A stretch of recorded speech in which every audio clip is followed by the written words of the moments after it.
बापू, आज महायुतीच्या उमेदवार राजेंद्र राऊतांनी आपला उमेदवारी अर्ज दाखल केला. आपण स्वतः उपस्थित आहात. मात्र यामध्ये आपले जे तालुक्यातले विरोधक आमदार आहेत ते देखील या ठिकाणी उपस्थित आहेत. काय नक्की समीकरण आहे, काय सांगाल? या ठिकाणचा हा अर्ज महायुतीचा आहे आणि महायुतीचे सर्व आमदार या ठिकाणी हजर आहेत. जे विरोधातले आहेत असं आपलं मत आहे.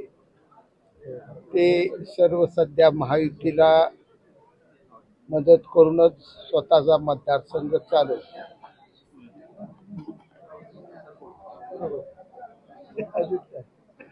नारायण आबा सुद्धा या ठिकाणी अर्ज भरण्यासाठी आणि बाबासाहेब देशमुख सुद्धा आहेत.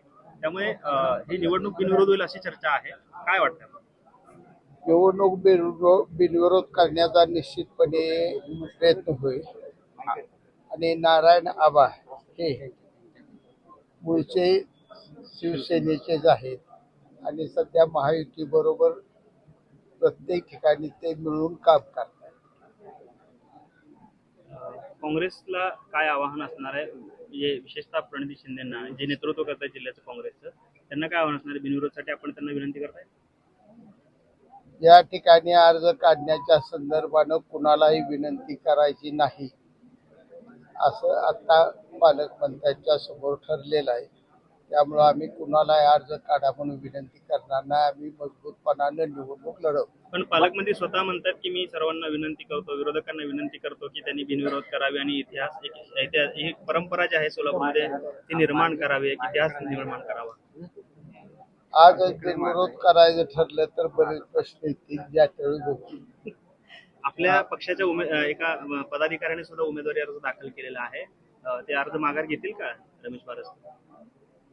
रमेश बारसकर मोहचे? त्यांनी उमेदवारी अर्ज दाखल केलाय शिवसेनेच्या. 100% पाठिंबा. 17 पैकी आपल्याला 4 विधान परिषदेच्या जागा मिळालेल्या आहेत. मोठा भाऊ भाजप दिसतो. तर राज्याच्या ह्याच्यात मोठा भाऊ भाजप आहे. वास्तवता आहे ना, आपण स्वीकारली पाहिजे. 2 नंबरला आम्ही आहोत, 3 नंबरला राष्ट्रवादी आणि आम्हाला 4 जागा दिलेल्या आहेत. निश्चितपणानं कुठं शिंदे साहेब फडणवीस साहेब बसूनच हे ठरलं असतं. संभाजीनगर आपली हक्काची जागा होती. आता तडजोडीत नेमकं कुठं काय ठरलंय ते वरिष्ठ पातळीवर काढणार आहे. परंतु एखादी जागा जरी कमी झाली असेल त्या बदल्यात निश्चितपणे सेनेला दुसरं काहीतरी मोठं देण्यात आलेलं असेल. थँक्यू.